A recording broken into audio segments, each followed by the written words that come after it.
Hello everyone, welcome back to our channel benchmark studies. आज हम discuss करेंगे सारे के सारे RBI circulars and all news related to RBI which is released in the month of May. ये आपके upcoming main exam के लिए काफी ज्यादा इंपॉर्टेंट है। तो इस लेक्चर की जो पीडीएफ है आपको वो हमारे टेलीग्राम चैनल पर मिल जाएगी, जिसका लिंक आपको डिस्क्रिप्शन में दे दिया जाएगा। तो स्टार्ट करते हैं लेक्चर को और बढ़ते हैं अपनी फर्स्ट न्यूज की तरफ। तो सबसे पहली न्यूज आपकी रिगार्डिंग एफआरएसबीस के रिलेटेड। अब एफआरएसबीस क्या होता है? आपका फ्लोटिंग रेट सेविंग बॉन्ड। तो आरबीआई ने क्या किया है, फ्लोटिंग रेट सेविंग बॉन्ड के इंटरेस्ट रेट अनाउंस किए हैं, जो कि कितने हैं? 8%। और ये कौन से फ्लोटिंग रेट सेविंग बॉन्ड्स के लिए हैं? ये वो एफआरएसबीस हैं जो कि मैच्योर होंगे 2034 में। अब देखो, जनरली जो आपके एफआरएसबीस होते हैं इनकी मैच्योरिटी कितनी होती है? 7 ईयर्स की। जो आपके फ्लोटिंग रेट सेविंग बॉन्ड्स होते हैं इनकी मैच्योरिटी होती है 7 ईयर्स की, ठीक है। तो ये आरबीआई ने special floating rate saving bonds निकाले हैं जिसकी मैच्योरिटी कब है? 2034 में, मतलब 10 साल इसकी मैच्योरिटी है, ठीक है। ये स्पेशल केस है फ्लोटिंग रेट सेविंग बॉन्ड्स का।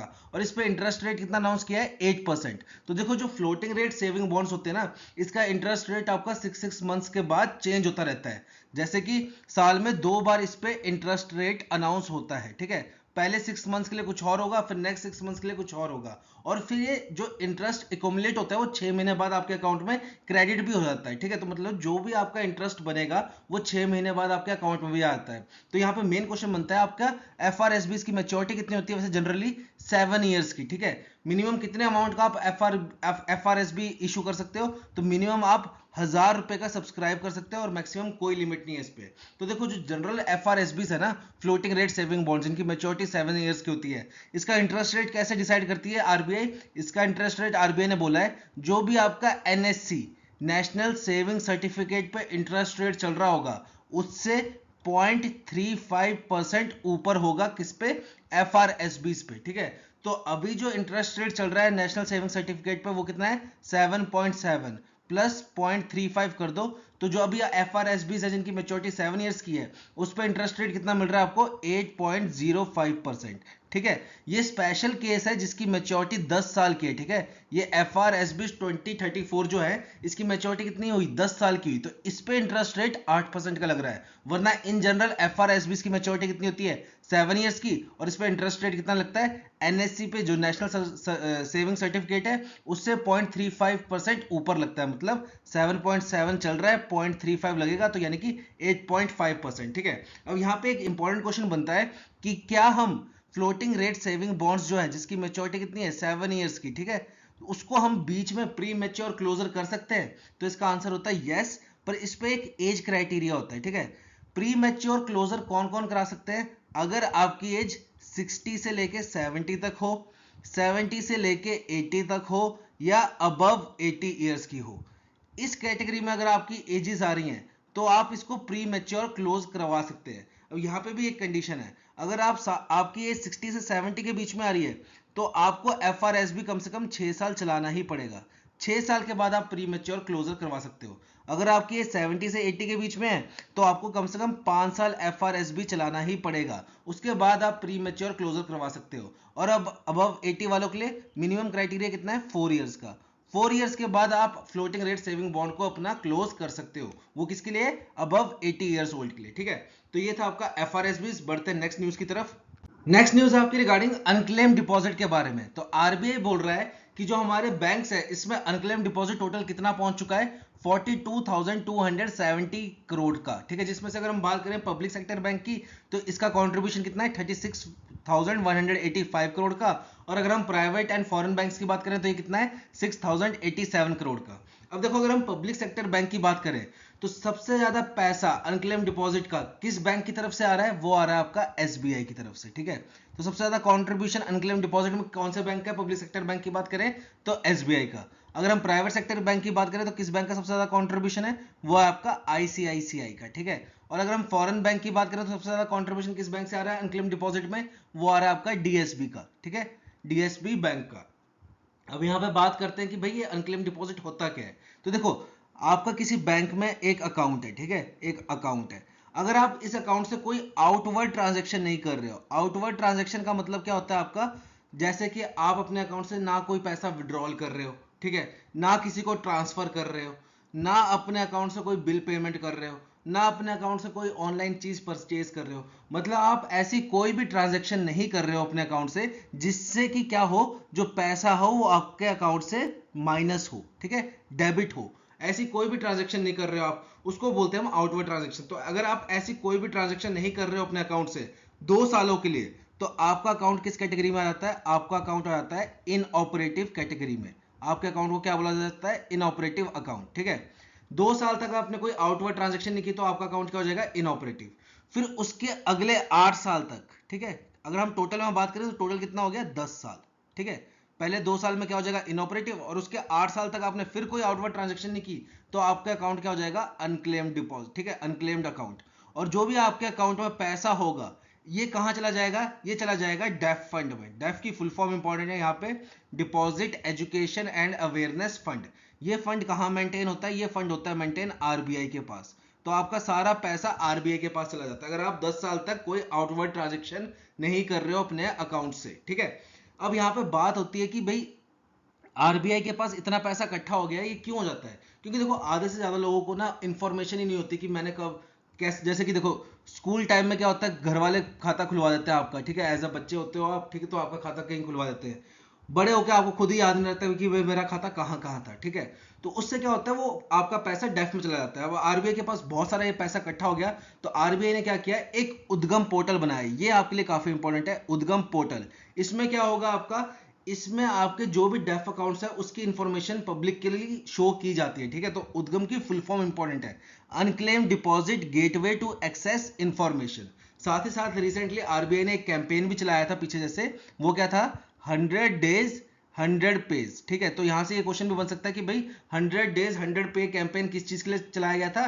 तो ये चलाया गया था आपका जो डेफ फंड है, ठीक है, जो आपके टॉप 100 अनक्लेम डिपॉजिट है उनको सेटल करने के लिए, पर डिस्ट्रिक्ट बाय पर बैंक, ठीक है। मतलब जैसे एक डिस्ट्रिक्ट में एसबीआई भी होगा, ठीक है, यूको भी होगा, पर ब्रांच नहीं बोल रहा हूं, पर बैंक बोल रहा हूं, ठीक है। तो एक डिस्ट्रिक्ट में जो भी बैंक होगा उसको अपने टॉप 100, ठीक है, टॉप 100 अनक्लेम डिपॉजिट जो है उनको सेटल करना पड़ेगा। तो ये कैंपेन चलाया गया था 100 डेज 100 पेज कैंपेन, किसके द्वारा? आरबीआई के द्वारा। और आपको अगर अनक्लेम डिपॉजिट की इंफॉर्मेशन लेनी है वो कहां से ले सकते हो आप? आरबीआई के उद्गम पोर्टल के द्वारा, ठीक है। तो उद्गम की फुल फॉर्म भी इंपॉर्टेंट है, unclaim deposit gateway to access information, ठीक है। बढ़ते हैं नेक्स्ट न्यूज की तरफ। तो नेक्स्ट न्यूज है आपके रिगार्डिंग आरबीआई ने डिविडेंड अप्रूव किया है। कितने का? ये अमाउंट इंपॉर्टेंट है, 2,10,874 करोड़ रुपीस का। किसको? सेंट्रल गवर्नमेंट को। अब देखो ये चीज होती क्या है, समझ लो मेरे पास एक कंपनी है एबीसी, ठीक है। मैंने इस एबीसी कंपनी के 200 शेयर खरीद लिए, ठीक है, 200 शेयर्स परचेज कर लिए। अब इस एबीसी कंपनी को फाइनेंशियल ईयर में हो गया प्रॉफिट। तो प्रॉफिट हुआ है तो ये क्या करेगी? जो भी इसके शेयर होल्डर होंगे उनको इस प्रॉफिट में से हिस्सा देगी। अब ये कंपनी कैलकुलेट कर रही है कि भाई हर शेयर पे 2 रुपए का डिविडेंड दिया जाएगा। देखो जब भी आप प्रॉफिट में से हिस्सा देते हो अपने शेयर होल्डर्स को तो उसको हम क्या बोलते हैं? डिविडेंड बोलते हैं, ठीक है। प्रॉफिट में से अगर हिस्सा दिया जाएगा शेयर होल्डर्स को तो उसको क्या बोला जाएगा? डिविडेंड। तो इन्होंने डिसाइड किया 2 रुपीज पर शेयर डिविडेंड दिया जाएगा। तो मेरे पास 200 शेयर है, ठीक है, तो मेरे को कितना का डिविडेंड मिलेगा? 400 रुपए का डिविडेंड मिलेगा। तो सेम केस क्या है आरबीआई के साथ? आरबीआई की ओनरशिप किसके पास है? सेंट्रल गवर्नमेंट के पास। तो आरबीआई का जो प्रॉफिट होगा उसका डिविडेंड किसको जाएगा? सेंट्रल गवर्नमेंट को जाएगा। तो इस बार कितना डिविडेंड गया? 2,10,874 करोड़ रुपीस का, ठीक है। अब ये जो है ये एस्टिमेशन से काफी ज्यादा था, ठीक है। सरकार क्या करती है? स्टार्टिंग में बजट बनाती है। तो बजट में क्या वो कैलकुलेट करती है कि भाई देखो ये है हमारी इनकम। इनकम मतलब कि हमें यहां से पैसा आएगा, ठीक है। और ये है हमारे एक्सपेंडिचर कि हमें यहां पैसा खर्च करना है, ठीक है। तो हमेशा सरकार का इनकम कम होता है, एक्सपेंडिचर ज्यादा होता है, ठीक है। तो जो बीच का पैसा बचा है इसको क्या करती है? ये बोरो करती है, सरकार उधार लेती है फिर जो पैसा बच जाता है बीच का, ठीक है। तो सरकार ने अपने बजट में इनकम पार्ट में डिविडेंड के रूप में, ठीक है, कितना कैलकुलेट किया होता कि भाई इस बार हमें बैंक से कितना आएगा? 85,000 करोड़ से लेके 1.25 लाख करोड़ तक रुपीस का डिविडेंड आएगा। पर आया कितना? 2,10,874 करोड़ का, ठीक है, 2,10,874 करोड़ रुपीस का। जिससे क्या हुआ? बजट का जो इनकम पार्ट था ये इंक्रीज हो गया, ठीक है। जहां पे ये सोच रहे थे कि 85,000 करोड़ या 1.25 लाख करोड़ आएगा उसकी जगह कितना आ गया? 2,10,874 करोड़। जिससे क्या हुआ? ये इनकम वाला पार्ट इंक्रीज हो गया। उसका इफेक्ट क्या पड़ेगा कि इनका जो फिजिकल डेफिसिट है, फिजिकल डेफिसिट क्या होता है आपका, जो आपका एक्सपेंडिचर है माइनस इनकम, ठीक है, जो पैसा बच गया इसको हम क्या करते हैं, बोरो करते हैं, इसको हम बोलते हैं फिजिकल डेफिसिट। तो जो आपका फिजिकल डेफिसिट है वो कम होगा इसकी वजह से, क्योंकि ये लगभग लगभग दुगना आ गया सरकार की उम्मीद से, ठीक है। अब हम बात करें अगर फाइनेंशियल ईयर 2024 मतलब 2023 से लेके 2024, अगर हम वही बात करें पिछले साल की 2022 से लेके 2023 तक, तो सरकार को कितना डिविडेंड मिला था, 87,416 करोड़। तो जो इस बार डिविडेंड मिला है कितना परसेंट हायर है, 141%, 141% हायर है as compare to previous year dividend, ठीक है। अब ये जो डिविडेंड होता है ये कहाँ डिस्कस करते हैं आरबीआई वाले कि भाई हमने सरकार को इतना डिविडेंड देना है, और ये डिविडेंड कैलकुलेट कैसे करते हैं, किस फ्रेमवर्क पे कैलकुलेट करते हैं। तो देखो ये हुआ डिसाइड आपका आरबीआई की बोर्ड ऑफ डायरेक्टर की मीटिंग हुई थी, कौन से नंबर की, 608th मीटिंग, ठीक है। तो ये मीटिंग का नंबर इंपॉर्टेंट है आपका, 608th मीटिंग हुई थी बोर्ड ऑफ डायरेक्टर्स की, जहां पे डिसाइड किया गया सरकार को हम कितना डिविडेंड देंगे, 2,10,874 करोड़ रुपीस का। अभी डिविडेंड कैलकुलेट कैसे किया, ये यूज किया इन्होंने इकोनॉमिक कैपिटल फ्रेमवर्क, जिसको रिकमेंड किसने किया था, कमेटी ने, जिसके हेड कौन थे, बिमल जलाल जी, ठीक है। तो ये नाम इंपॉर्टेंट है, बिमल जलाल जी ने इकोनॉमिक कैपिटल फ्रेमवर्क रिकमेंड किया था, जिसको यूज करके आरबीआई डिविडेंड कैलकुलेट करता है, ठीक है, कि सरकार को कितना देना है। अब ये आरबीआई जो डिविडेंड देता है सरकार को, ये कहां लिखा हुआ है, ये लिखा है सेक्शन 47 ऑफ आरबीआई एक्ट 1934। तो ये चीज भी इंपॉर्टेंट है आपके लिए, ठीक है। अब यहाँ पे एक चीज और देखिए, जो भी आरबीआई को प्रॉफिट होता है उसमें से आरबीआई एक चीज मेंटेन करता है, वो क्या है, कंटिजेंट रिस्क बफर। ये क्या होता है आपका, कंटिजेंट रिस्क बफर होता है, इसमें आप आरबीआई अलग से पैसे रखता है, ताकि अगर इन फ्यूचर कोई बैंक फेल कर रहा है, ठीक है, कोई बैंक वीक पड़ रहा है, तो उसको फाइनेंशियली हेल्प किया जा सके। तो इसकी जो प्रॉफिट में से परसेंटेज होती है वो कितनी होती है मेंटेन करने की, 5.5 से लेके 6.5% तक। तो आरबीआई ने क्या किया था, देखो 2022-23 में सीआरबी कंटिजेंट रिस्क बफर जो है वो कितना मेंटेन किया था, 6% का। पर वहीं अगर बात करें हम 2023-24 की, ठीक है, 2023-24 की, तो कंटिजेंट रिस्क बफर कितना मेंटेन किया इस बारी आरबीआई ने, 6.5%, ठीक है। तो ये था आपका डिविडेंड। बढ़ते हैं नेक्स्ट न्यूज की तरफ। नेक्स्ट न्यूज है आपके regarding RBI allows stand alone primary dealers to borrow in foreign currency. अब देखो यहाँ पे क्या बात हुई है, स्टैंड अलोन प्राइमरी डीलर्स की बात हुई है। अब ये स्टैंड अलोन प्राइमरी डीलर्स हैं, ये क्या होते हैं, आपके ऑथराइज डीलर्स होते हैं। देखो ऑथराइज डीलर्स क्या होता है आपका, ये बेसिकली क्या करते हैं, बाय एंड सेल करते हैं, क्या, गवर्नमेंट सिक्योरिटीज या फिर आपकी फॉरेन एक्सचेंज, इनको बाय या सेल करते हैं। अब ऑथराइज डीलर होते हैं आपके तीन टाइप के, ऑथराइज डीलर 1 कैटेगरी, ठीक है, ऑथराइज डीलर 2 कैटेगरी, और ऑथराइज डीलर 3 कैटेगरी। तो जो हमारे जितने भी बैंक्स वगैरह हैं ज्यादातर, ठीक है, वो किस में आते हैं, ऑथराइज डीलर 1 कैटेगरी में आते हैं, ठीक है। ऑथराइज डीलर 3 कैटेगरी में कौन आ रहे हैं आपके, ये स्टैंड अलोन प्राइमरी डीलर्स, ठीक है, स्टैंड अलोन प्राइमरी डीलर्स जो है वो किस में आते हैं, ऑथराइज कैटेगरी 3 में आते हैं। अब देखो इन तीनों कैटेगरी में फर्क क्या होता है, ऑथराइज डीलर 1 कैटेगरी है, इस पे कोई लिमिटेशन नहीं होती, ठीक है, आरबीआई लाइसेंस्ड होते हैं, सारे आरबीआई लाइसेंस्ड होते हैं, पर ऑथराइज कैटेगरी 1 जो है इस पे कोई लिमिटेशन बाउंडेशन नहीं होती, ठीक है, और ये मल्टीपल डायरेक्शन मल्टीपल टास्क पे फोकस करता है। ऑथराइज डीलर 2 कैटेगरी में क्या होता है, ये भी मल्टीपल डायरेक्शन मल्टीपल टास्क पे फोकस करता है, पर इस पे सर्टेन लिमिटेशन होती है कि आप इससे ज्यादा नहीं कर सकते, वो वाली, ठीक है। और जो ऑथराइज डीलर कैटेगरी 3 होता है, ये सिर्फ एक पर्टिकुलर टास्क पे एक पर्टिकुलर डायरेक्शन पे फोकस करते हैं, ठीक है। ये आपको जनरल सा मैंने डिफरेंस बताया, ठीक है, ऐसे बहुत डीप है, ये कभी डिस्कस करेंगे आराम से, पर ये एग्जामिनेशन पॉइंट ऑफ व्यू से समझने के लिए इतना काफी है। तो जो हमारे स्टैंड अलोन प्राइमरी डीलर्स हैं ये किसमें आते हैं, ऑथराइज डीलर कैटेगरी 3 में आते हैं, ठीक है, और इनका मेन फोकस होता है एक सिंगल टास्क पे, ठीक है। अब ये क्या करते हैं, देखो फॉरेन करेंसी में डील करते हैं, ठीक है, फॉरेन एक्सचेंज में डील करते हैं, तो इसके लिए क्या चाहिए इनको, फॉरेन करेंसी भी चाहिए, ठीक है। तो उसके लिए क्या किया आरबीआई ने, कहा है कि जो प्राइमरी डीलर्स हैं वो अपने नॉस्ट्रो अकाउंट्स जो होते हैं, देखो नॉस्ट्रो वॉस्ट्रो लोरो, ये चीज पता होनी चाहिए, वैसे हल्का सा बताता हूँ, देखो वैसे मैंने इस पे अलग से वीडियो भी बनाई है, वो देख लेना। नॉस्ट्रो अकाउंट्स क्या होता है, समझ लो हमारा एसबीआई है, ठीक है, एसबीआई ने क्या किया, यूएसए के अपना कोई सा भी बैंक ले लो, अमेरिकन बैंक ले लो, ठीक है, अमेरिकन बैंक में एक एसबीआई के नाम का अकाउंट खुलवाया डॉलर की करेंसी में, तो ये एसबीआई के लिए ये अकाउंट क्या हो गया आपका, नॉस्ट्रो अकाउंट। जब एक डोमेस्टिक बैंक फॉरेन बैंक में अपने नाम का अकाउंट खुलवाता है, ठीक है, फॉरेन करेंसी में, तो उसको क्या बोलते हैं हम, नॉस्ट्रो अकाउंट बोलते हैं, ठीक है। तो जो हमारे स्टैंड अलोन प्राइमरी डीलर्स के नॉस्ट्रो अकाउंट्स हैं, ठीक है, उसमें क्या प्रोवाइड किया जाएगा आपको, ओवरड्राफ्ट फैसिलिटी प्रोवाइड की जाएगी। ओवरड्राफ्ट फैसिलिटी क्या होती है, एक तरीके से आपका उधार होता है, ठीक है, मतलब आपके अकाउंट में पैसा नहीं है, फिर भी बैंक आपको एक्स्ट्रा पैसा दे रहा है कि ये लो भाई, ये यूज कर लो, जब आपके पास आए तो इसको वापस कर दे रहा है, ठीक है। तो वो फैसिलिटी अलाउ कर दी है किसके लिए, स्टैंड अलोन प्राइमरी डीलर्स के लिए, ठीक है, कि अगर उनके पास नॉस्ट्रो अकाउंट्स है और उसमें पैसा नहीं है, तो फिलहाल के लिए ऑपरेशनल यूज के लिए आपको ओवरड्राफ्ट फैसिलिटी दे दी जाएगी, जो कि आपको रीपे करनी पड़ेगी कितने दिन में, 5 डेज के अंदर। ये चीज इंपॉर्टेंट है कि देखो, एक तो क्या, स्टैंड अलोन प्राइमरी डीलर्स कौन सी कैटेगरी में आते हैं, ऑथराइज डीलर कैटेगरी 3 में आते हैं, ठीक है, ये चीज इंपॉर्टेंट है। दूसरा, जो स्टैंड अलोन प्राइमरी डीलर्स है, इनको नॉस्ट्रो अकाउंट में क्या अवेलेबल करा दिया गया है, ओवरड्राफ्ट फैसिलिटी करा दी गई है। तीसरा, ये जो ओवरड्राफ्ट फैसिलिटी के पैसे हैं, जो उधार में पैसे मिले हैं, कितने दिन में वापस करने हैं, 5 दिन के अंदर वापस करने हैं, ठीक है। और अगर आप 5 दिन के अंदर वापस नहीं करते हो, या आप कुछ ज्यादा पैसा निकाल देते हो ओवरड्राफ्ट फैसिलिटी से, तो क्या होगा, आरबीआई को रिपोर्ट करना पड़ेगा कितने दिन के अंदर, 15 डेज के अंदर, ठीक है। तो ये चीज भी इंपॉर्टेंट है। एक तो क्या, नॉस्ट्रो अकाउंट पे overdraft facilities, stand alone primary dealers authorised category 3 में आते हैं, ठीक है, ऑथराइज्ड डीलर कैटेगरी 3 में आते हैं। जो ओवरड्राफ्ट फैसिलिटी से पैसा मिला है वो 5 दिन के अंदर चुकाना है, और अगर आप 5 दिन के अंदर नहीं चुकाते हो या एक्स्ट्रा पैसा ज्यादा निकालते हो, तो आपको आरबीआई को रिपोर्ट करना है कितने दिन में, 15 दिन के अंदर, ठीक है। फिर यहाँ पे एक चीज और बोली गई है, आरबीआई ने बोला है, जो बोर्ड ऑफ डायरेक्टर्स है, ठीक है, जो बोर्ड ऑफ डायरेक्टर्स है बैंक के या डीलर्स के, ठीक है, वो सेट करेंगे क्या, NOOPL।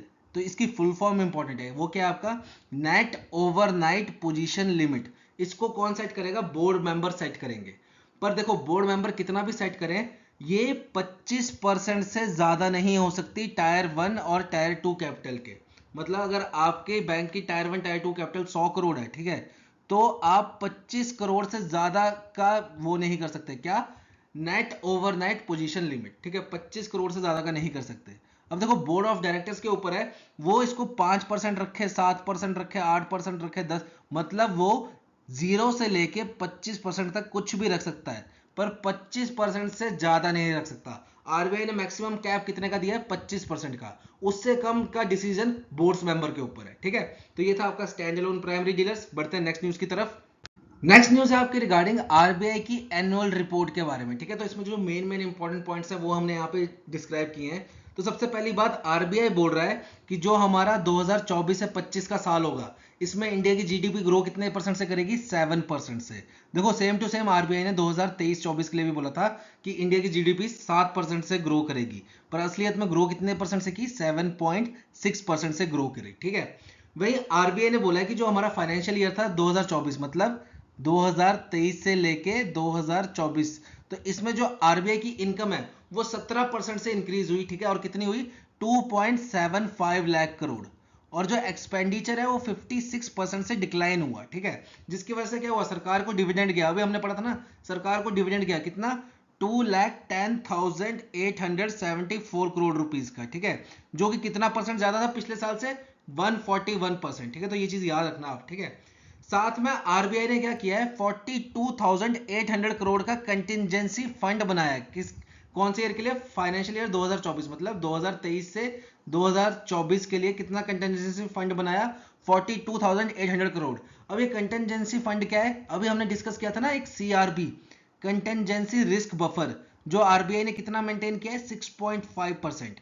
तो ये 6.5% कितना हुआ, 42,800 करोड़। और इस कंटेंजेंसी रिस्क बफर को कहां मेंटेन किया जाता है, कंटेंजेंसी फंड में, ठीक है। तो ये चीज याद रखना। साथ ही साथ आरबीआई ने परचेज की, आरबीआई ने रिपोर्ट दी है कि भाई टोटल 27,031 करोड़ रुपीस के सोवरेन गोल्ड बॉन्ड परचेज हुए हैं फाइनेंशियल ईयर 2023 से 2024 के बीच में, ठीक है। इतने पैसों के सोवरेन गोल्ड बॉन्ड परचेज हुए हैं। तो यहाँ पे एक चीज और इंपॉर्टेंट बनती है सोवरेन गोल्ड बॉन्ड के बारे में, ठीक है। तो देखो, जो सोवरेन गोल्ड बॉन्ड होता है, इसका टेन्योर कितना होता है, इसका टेन्योर होता है 8 साल का, ठीक है, 8 साल का इसका टेन्योर होता है। मिनिमम कितना गोल्ड परचेज कर सकते हो आप, 1 ग्राम का, और मैक्सिमम कितना कर सकते हो, 4 kg का, एज अ इंडिविजुअल और as a Hindu united family, ठीक है। पर वहीं अगर आपकी कोई ट्रस्ट है, ठीक है, कोई ट्रस्ट है, तो आप मैक्सिमम कितना गोल्ड परचेज कर सकते हो, 20 kgs का।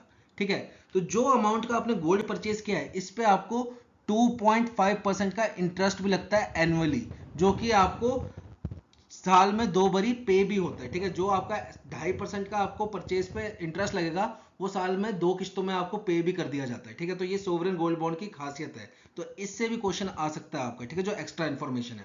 साथ ही साथ आरबीआई ने बताया कि फाइनेंशियल ईयर जो हमारा 24 था, मतलब 2023 से लेके 2024 तक, इसमें आरबीआई ने जो बैंक्स में पेनल्टी नहीं लगाता, 1 करोड़ की पेनल्टी लगा दी कि भाई इन्होंने केवाईसी नॉर्म्स नहीं फॉलो किए, 1.5 करोड़ की पेनल्टी लगा दी कि इन्होंने की फैक्ट स्टेटमेंट फॉलो नहीं की। ठीक है, तो सारी पेनल्टी को कैलकुलेट किया जाए तो कितनी पेनल्टी लगाई है 2023 से लेकर 2024 तक, 86.11 करोड़ की। ठीक है, जो कि कंपेयर किया जाए पिछले साल से तो डबल है लगभग। ठीक है, पिछले साल कितनी थी, 40.39 करोड़ की, इस साल लगभग डबल 86.11 करोड़ की पेनल्टीज लगाई हैं आरबीआई ने। ठीक है, बैंक्स पे। आरई का मतलब क्या होता है, रेगुलेटेड एंटिटीज। रेगुलेटेड एंटिटीज में आपके बैंक्स भी आ जाते हैं, ठीक है, एनबीएफसीज भी आ जाती हैं, एफआईज भी आ जाते हैं, फाइनेंशियल इंस्टीट्यूशन, सब कुछ आ जाता है आपका आरई के अंदर। ठीक है, रेगुलेटेड एंटिटीज मतलब जिसको भी आरबीआई रेगुलेट्स कर रहा है, ठीक है, जिसका भी हेड आरबीआई है, वो होती हैं सारी आपकी रेगुलेटेड एंटिटीज। तो उन पे कितने का फाइन लगाया, लगभग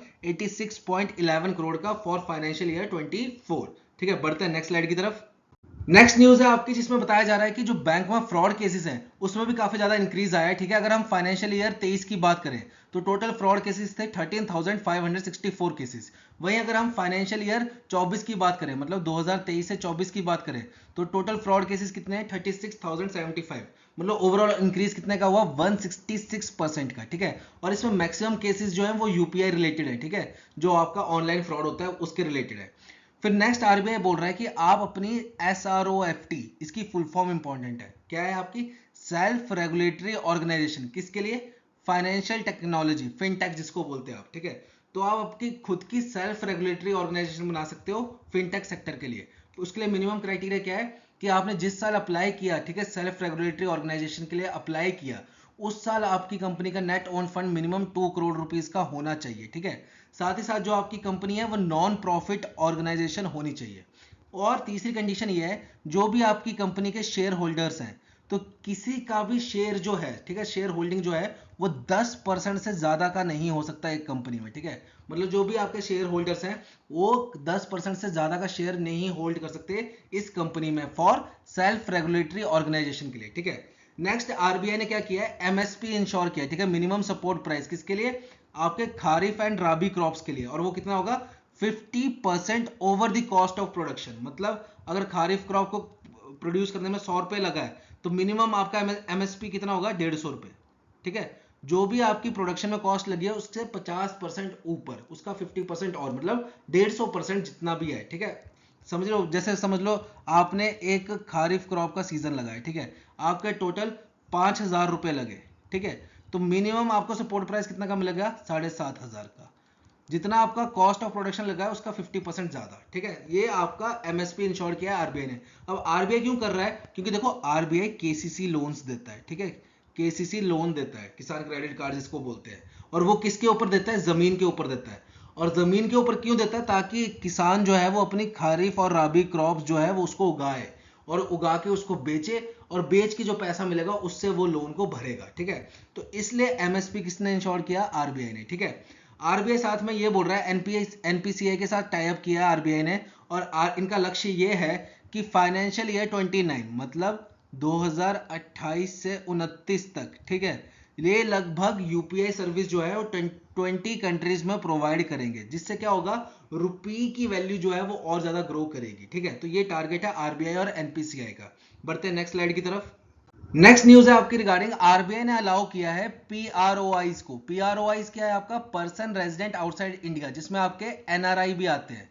इनको अलाउ किया है कि जो इंडियन बैंक्स हैं जिनकी ब्रांचेस फॉरेन में भी हैं, उसमें आप रुपी डिनोमिनेटेड अकाउंट खुलवा सकते हो। ठीक है, रुपी डिनोमिनेटेड अकाउंट मतलब वो अकाउंट जो कि रुपीज में डील करेंगे। ठीक है, करेंसी उनकी क्या होगी, रुपी होगी, ना कि डॉलर, ना पाउंड, ना यूरो, कोई नहीं, रुपीज मतलब इंडियन रुपी जो होगी वो उसकी करेंसी होगी उस अकाउंट की, ठीक है। फॉरेन में भी अब ये फैसिलिटी प्रोवाइड कर दी गई है, जिससे क्या होगा, इंडियन बैंक्स अगर इन एनआरआईज को लोन देंगे तो वो किस में देंगे, फिर रुपीज में ही लोन देंगे, जिससे क्या होगा, डॉलर के साथ हम कंपीट कर पाएंगे। कुल मिलाकर हमने डॉलर के साथ कंपीट करना, ये है पूरा प्रोसीजर, ठीक है। और इसके लिए एक प्रोजेक्ट भी लॉन्च किया जिसका नाम क्या है, स्पेक्ट्रा। अब यहाँ पे स्पेक्ट्रा की फुल फॉर्म इंपॉर्टेंट है, वो क्या है आपकी, software platform, software platform for ECB. ECB क्या होता है आपका, एक्सटर्नल कमर्शियल बोरोइंग, ठीक है। तो software platform ECB and trade credits reporting and approval, ठीक है। तो ये स्पेक्ट्रा की फुल फॉर्म भी इंपॉर्टेंट है। फिर आरबीआई ने एक डाटा पेश किया जिसमें बोला है इंडिया में जितनी भी करेंसी सर्कुलेट हो रही है उसमें से 86.5% जो करेंसी है वो 500 रुपए के नोट है, ठीक है। अब मतलब जो नेता लोग होंगे अब कौन सा पैसा हड़प रहे हैं, अब 500 रुपए का नोट जो है उसको गायब कर रहे हैं, ठीक है।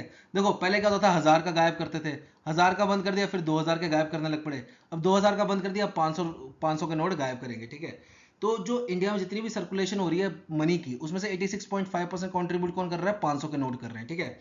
फिर आरबीआई ने रिसेंटली क्या किया है, आरबीआई ने जो अपना रिजर्व था, ठीक है, कितना 100 मैट्रिक टन और 1 लाख केजी गोल्ड, ठीक है, ये कहां रखा हुआ था, यूनाइटेड किंगडम में। इसको इंडियन वॉल्ट में, ठीक है, इंडिया ले आई और अपने स्टोरेज में रख लिया है, ठीक है, फॉर फाइनेंशियल ईयर 2023-24 में ऐसा किया है इंडिया ने। जो इसका 1 लाख केजी का गोल्ड यूनाइटेड किंगडम में रखा हुआ था उसको वापस इंडिया ले आई और इंडियन वॉल्ट्स में सबमिट कर दिया, ठीक है। फिर जो नेट एफडीआई है, फॉरेन डायरेक्ट इन्वेस्टमेंट, उसमें इंक्रीज हुआ है कितने का, 62% का, और ये कितना है 10.5 बिलियन, ठीक है, in financial year 2024। Net FDI की बात हो रही है। नेट एफडीआई मतलब जो एफडीआई के रूप में पैसा आया और जो इंडिया से पैसा बाहर गया, ठीक है, तो इसका डिफरेंस क्या होगा, नेट, वो होता है आपका नेट एफडीआई, ठीक है। तो उसमें 62% की ग्रोथ आई है, ठीक है। और जो सबसे ज्यादा एफडीआई इंडिया में निवेश करता है, कौन सी कंट्री सबसे ज्यादा एफडीआई के थ्रू इंडिया में निवेश करती है, वो है सिंगापुर। और सबसे ज्यादा एफडीआई के थ्रू निवेश कौन से स्टेट में होता है, महाराष्ट्र। तो ये दो चीजें इंपॉर्टेंट है, ये याद रखना।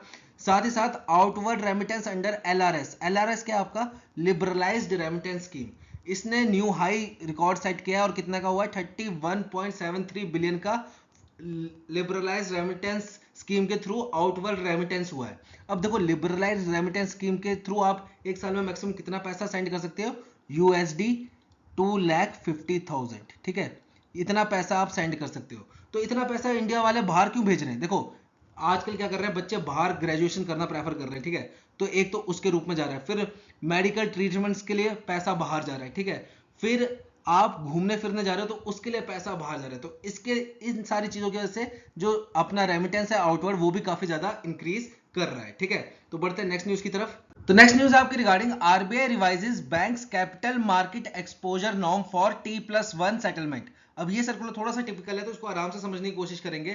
तो देखो सबसे पहले बात करते हैं हम यहाँ पे कस्टोडियन बैंक की। कस्टोडियन बैंक कौन से होते हैं आपके, वो बैंक जो अपने कस्टमर के बिहाफ पे, कस्टमर कौन हो गया आपका, म्यूचुअल फंड एजेंसीज हो गई या आपका एफपीआईस हो गया। एफपीआईस क्या होता है आपका, फॉरेन पोर्टफोलियो इन्वेस्टर्स, उनके बिहाफ पे सिक्योरिटीज को होल्ड करता है, तो उसको क्या बोलते हैं हम, कस्टोडियन बैंक, सिंपल सी भाषा में, ठीक है। एग्जामिनेशन पॉइंट ऑफ व्यू से पढ़ने की कोशिश करेंगे, ठीक है।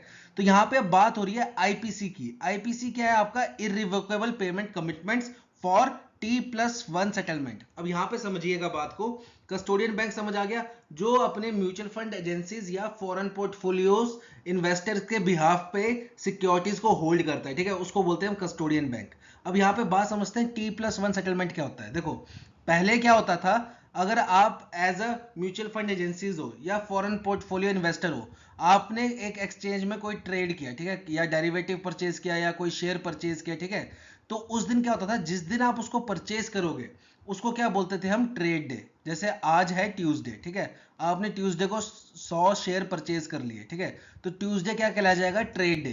पहले क्या होता था, ट्यूसडे को आपने परचेज किए +2, मतलब वेडनेसडे थर्सडे, थर्सडे को ये ट्रेड जो आपने किया आपके अकाउंट में रिफ्लेक्ट होता था, ठीक है। तो इसको क्या बोलते थे हम, टी किसको बोलेंगे, जिस दिन आपने ट्रेड किया, ट्यूसडे को आपने ट्रेड किया तो इसको बोलते थे हम टी, और +2 यानी कि थर्सडे।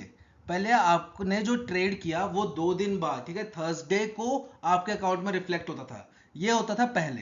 पर 2023 के बाद क्या कर दिया आरबीआई ने, ये t+2 को हटा के क्या कर दिया, t+1 कर दिया। मतलब अगर आपने ट्यूसडे को कोई ट्रेड लिया तो आपके अकाउंट में कब रिफ्लेक्ट होगा, वेडनेसडे को, नेक्स्ट डे आपके अकाउंट में रिफ्लेक्ट हो जाएगा।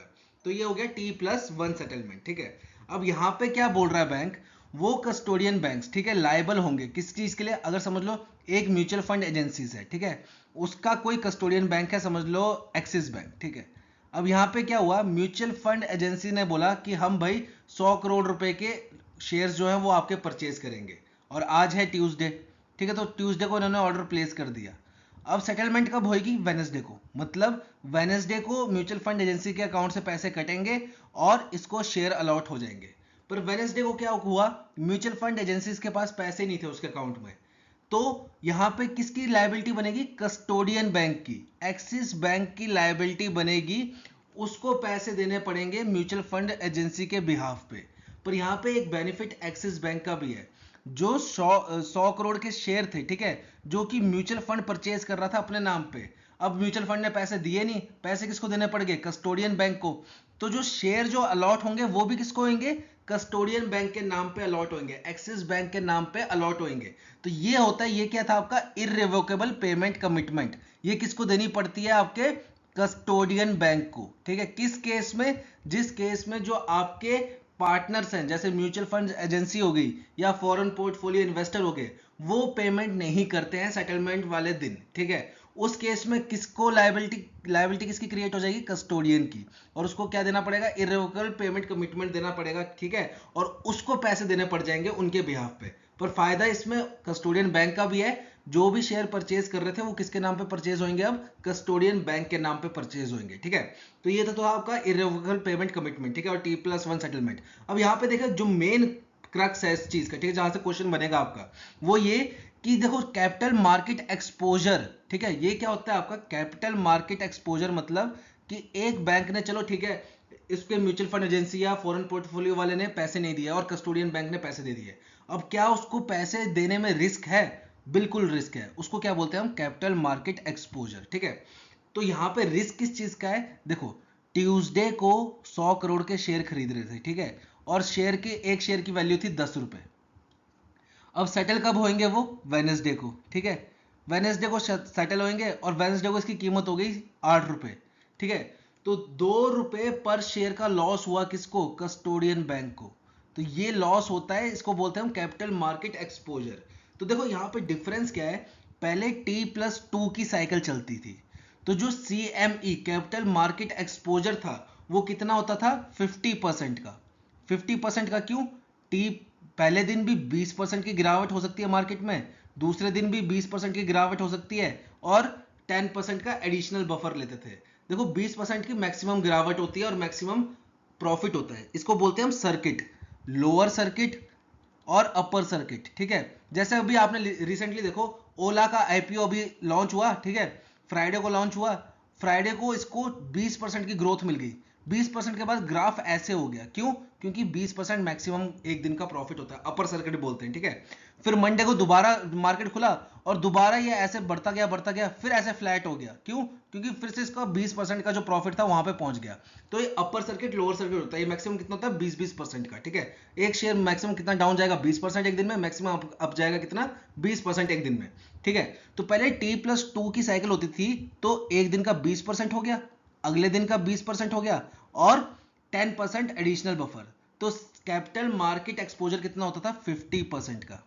अब इसको चेंज कर दिया है, क्यों, क्योंकि अब देखो t+2 की सेटलमेंट तो रही नहीं, अब सेटलमेंट कितनी हो गई, t+1 की सेटलमेंट, t+1 की सेटलमेंट है, तो एक दिन का मैक्सिमम लॉस कितना होगा, 20%, और एडिशनल 10% आपका बफर रखा है, तो अब कैपिटल मार्केट एक्सपोजर कितना हो गया, 30%।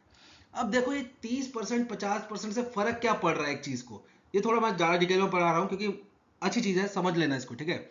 अब यहाँ पे आपके मन में सवाल आना चाहिए कि चलो ठीक है, t+2 से t+1 हो गया, कोई बात नहीं, पर हम ये 50% से 30% क्यों कर रहे हैं कैपिटल मार्केट एक्सपोजर, इससे क्या फर्क पड़ रहा है। देखो कैपिटल मार्केट एक्सपोजर मतलब कैलकुलेशन है कि हमें इतना रिस्क हो सकता है, ठीक है, इसमें हमें कोई प्रोविजन रखने की जरूरत नहीं, कुछ नहीं है, ठीक है। तो ये कैपिटल मार्केट एक्सपोजर 50% से 30% पे क्यों ला रहे हैं हम, क्योंकि देखो आपको एक चीज पता होगी, हर बैंक को क्या मेंटेन करना होता है, CRAR या CAR, कैपिटल एडुकेसी रेशो बोल लो या capital to risk weighted ratio बोल लो, ठीक है। और ये क्या होता है आपका, capital upon RWA।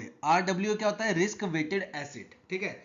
Risk weighted asset क्या होता है आपका, जो भी आपकी एसेट्स है उस पर कितना रिस्क बन रहा है, ठीक है। अब देखो ये एक तरीके से बैंक ने पैसा इन्वेस्ट किया शेयर मार्केट में, ये भी एक तरीके से बैंक का क्या है, एसेट, पर इस पे रिस्क कितना बन रहा है वो कैलकुलेट करना पड़ेगा। अब देखो पहले अगर मैं 50% कैपिटल मार्केट एक्सपोजर लूं, अब मैं आपको यहाँ पे एक एग्जांपल से समझाता हूं, ठीक है।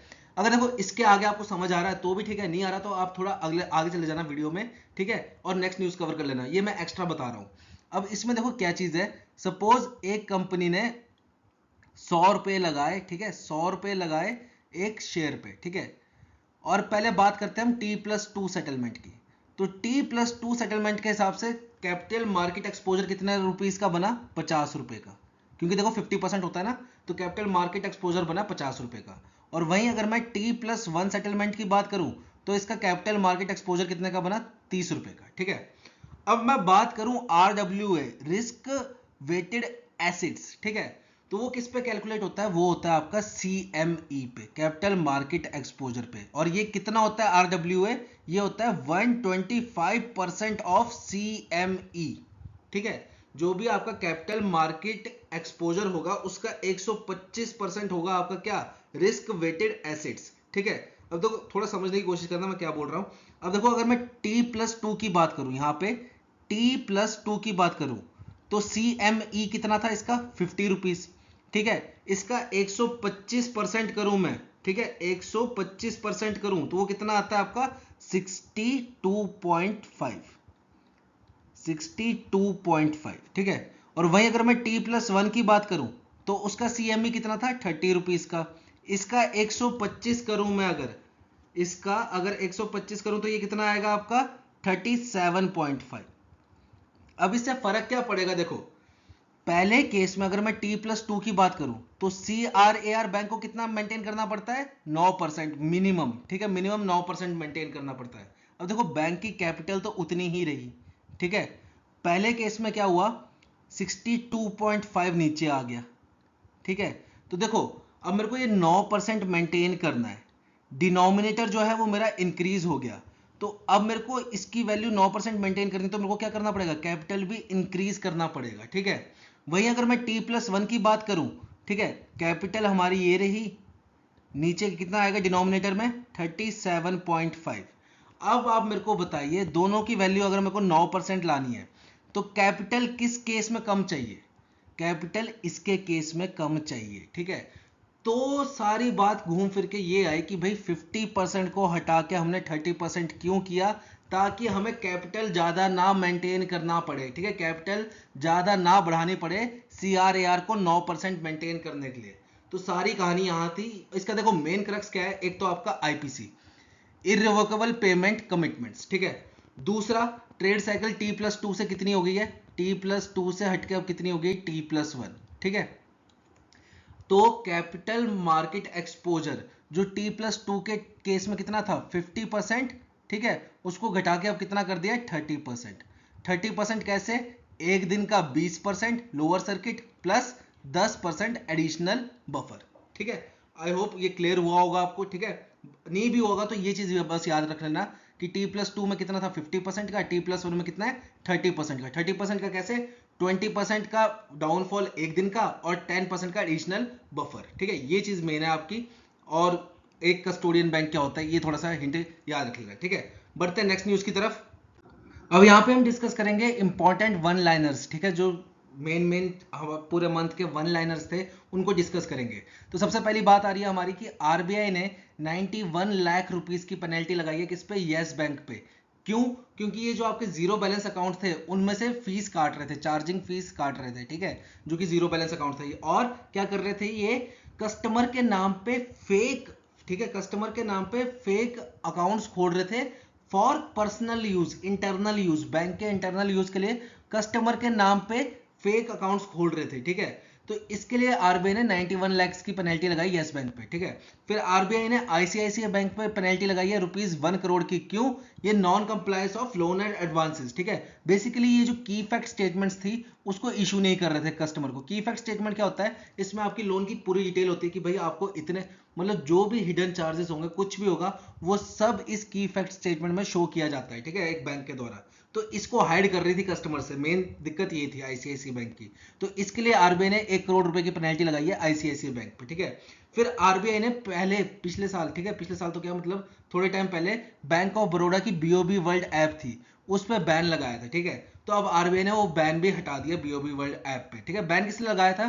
क्योंकि एक ही देखो ना, पता क्या होता है, डिजिटल इंडेक्स जो होता है ना आपका, उसमें बैंक्स की भी रैंकिंग आती है, कौन बैंक कितना ज्यादा डिजिटलाइज्ड है, ठीक है। तो उस रैंकिंग को अचीव करने के लिए बैंक ऑफ बड़ौदा वाले क्या कर रहे थे, एक ही मोबाइल नंबर, ठीक है, कस्टमर के अकाउंट्स में लगा रहे थे, मल्टीपल अकाउंट्स में एक सिंगल मोबाइल नंबर लगा रहे थे, और उस पर कस्टमर को बिना बताए ही बीओबी वर्ल्ड ऐप डाउनलोड कर रहे थे, ठीक है। और फिर उसको इंस्टॉल करके, ठीक है, ताकि शो हो जाए कि भाई हमारे इतने कस्टमर डिजिटली बैलेंस्ड है, मतलब उनको डिजिटल एक्सेस दिया गया है इतने कस्टमर्स को। तो एक ही नंबर मल्टीपल अकाउंट्स में लगा के उस पर बीओबी वर्ल्ड ऐप डाउनलोड करके शो कर रहे थे डाटा कि भाई हमारे इतने ज्यादा कस्टमर डिजिटलाइज्ड है, ठीक है। तो जो कि एक फ्रॉड है एक तरीके से, ठीक है। तो इसलिए आरबीआई ने उस पर बैन लगाया था, अब वो बैन हटा दिया बीओबी वर्ल्ड ऐप पे, ठीक है, बैंक ऑफ बड़ौदा की। अब आरबीआई ने क्या किया है, जो लोन्स बैंक दे रहा था रोड्स एंड पोर्ट्स के लिए, उस पर नॉर्म्स थोड़े टाइट कर दिए। हम नॉर्म्स क्या करती हैं, देखो सपोज पहले अगर एक बैंक है एबीसी, ठीक है, ये XYZ कंपनी को लोन दे रहा था 100 करोड़ का रोड्स एंड पोर्ट्स के लिए, ठीक है। तो बैंक को अलग से 0.4% कितना हुआ, 40 लाख का प्रोविजन रखना था, मतलब 40 लाख रुपीज अलग से रखने थे बाई चांस डिफॉल्ट हो जाए, ठीक है। अब आरबीआई ने क्या कहा है कि भाई जो भी बैंक पोर्ट्स एंड रोड्स के लिए लोन दे रहा है उसको 0.4% नहीं, अब 5% प्रोविजन रखना पड़ेगा। मतलब इसी केस में अगर एबीसी ने XYZ को 100 करोड़ का लोन दिया था तो पहले 40 लाख का प्रोविजन रखना पड़ रहा था, अब कितने का रखना पड़ेगा, 5 करोड़ रुपीस का प्रोविजन रखना पड़ेगा, ठीक है। तो ये आरबीआई ने नॉर्म्स चेंज किए हैं, ठीक है, किसके लिए, जो लोन्स दिए जाएंगे रोड्स एंड पोर्ट्स के लिए, ठीक है। तो अब कितने का प्रोविजन रखना पड़ेगा, 5% का, पहले कितने का रखना पड़ रहा था, 0.4% का, ठीक है। बढ़ते हैं आगे। नेक्स्ट है आपका, आरबीआई ने बजाज फिनसर्व के 2 प्रोडक्ट्स थे, एक ई-कॉम और एक इंस्टा ईएमआई कार्ड, ठीक है। तो इस पे भी जो बैन था वो हटा दिया है। और इस पे बैन किस लिए लगा था, इस पे भी बैन किस लिए लगा था, की फैक्ट स्टेटमेंट्स के लिए, ठीक है। जो की फैक्ट स्टेटमेंट्स है उसको इशू नहीं करते थे ये लोग, तो इसके लिए आरबीआई ने इन पे बैन लगाया था। अब ये बैन भी इन्होंने रिवोक कर दिया है, किस किस पे, ई-कॉम पे और इंस्टा ईएमआई कार्ड पे, किसके हैं, बजाज फाइनेंस के, ठीक है। अब आरबीआई ने कहा है जो क्रेडिट कार्ड से हम स्पेंडिंग करते हैं उसमें काफी ज्यादा इंक्रीज हुआ है, कितने का, 27% का। अगर हम फाइनेंशियल ईयर 2023-24 की बात करें तो total spending through credit card कितनी हुई है, 18.26 ट्रिलियन की, ठीक है। और वहीं अगर हम बात करें 2022-23 की तो टोटल स्पेंडिंग कितनी हुई थी थ्रू क्रेडिट कार्ड, ₹14 ट्रिलियन की, ठीक है। अब अगर हम क्रेडिट कार्ड की बात करें तो सबसे ज्यादा क्रेडिट कार्ड की स्पेंडिंग किस बैंक के क्रेडिट कार्ड से होती है, वो होती है आपके एचडीएफसी बैंक के क्रेडिट कार्ड से, ठीक है। और अगर हम इशुएंस की बात करें, सबसे ज्यादा क्रेडिट कार्ड इशू कौन सा बैंक करता है, तो सबसे ज्यादा क्रेडिट कार्ड इशू करता है एचडीएफसी, दूसरे नंबर पे आता है एसबीआई कार्ड, तीसरे नंबर पे आता है आईसीआईसी, चौथे नंबर पे आता है एक्सिस बैंक, ठीक है। लास्ट न्यूज है हमारी कि आरबीआई ने जो ऑपरेशनल रिस्क मैनेजमेंट फ्रेमवर्क था ये किस पे अप्लाई कर दिया, अब एनबीएफसी पे भी अप्लाई कर दिया है। तो देखो जो ऑपरेशनल रिस्क मैनेजमेंट है इसमें बेसिकली 3 लाइन ऑफ डिफेंस होती है, ठीक है, 3 लाइन ऑफ डिफेंस होती है। कौन कौन सी, सबसे पहली बिजनेस यूनिट, ये क्या करती है, ये चेक करती है आपके प्रोडक्ट्स, आपकी सर्विस, आपकी वर्किंग, आपके चार्जेस, ठीक है, उसमें कोई फ्लॉ तो नहीं है, उसमें कोई तो रिस्क तो नहीं है, ठीक है। अगर रिस्क है तो उसको मिटिगेट करेगी, उसका फ्रेमवर्क होगा, उसको मेथड्स होंगे, उसको फॉलो करेगी और उस रिस्क को मिटिगेट खत्म करने की कोशिश करेगी, ठीक है। फिर दूसरा आता है आपका OORF। OORF क्या है आपका, ऑर्गेनाइजेशनल ऑपरेशनल रिस्क मैनेजमेंट। ये क्या करता है, ये बिजनेस यूनिट को चेक करता है, ठीक है, कि बिजनेस यूनिट के अंदर कोई रिस्क तो नहीं है, जो हमारा बिजनेस यूनिट है ये ठीक से वर्क कर रहा है कि नहीं है, ठीक है। अगर कोई रिस्क है तो उसको मिटिगेट करेगा। लास्ट आता है हमारा ऑडिट फंक्शन। ऑडिट फंक्शन क्या करता है, ये हमारा जो ऑपरेशनल रिस्क मैनेजमेंट है इसका ऑडिट करता है कि भाई ये ठीक से वर्क कर रहा है कि नहीं कर रहा है, ठीक है। तो इससे बेसिकली इतना क्वेश्चन बनने वाला नहीं है, मेन आपका यही पूछा जा सकता है कि कितने लाइन ऑफ डिफेंस होती है, तो वो होती है आपकी 3 लाइन ऑफ डिफेंस। कौन कौन सी, business unit, organisational operational risk management और ऑडिट फंक्शन, और OORF की फुल फॉर्म एक, ठीक है। तो ये था आपका मई मंथ का पूरा आरबीआई इन न्यूज। बहुत ही जल्द आपको मिलेंगे नेक्स्ट वीडियो के साथ। Till then have a nice day.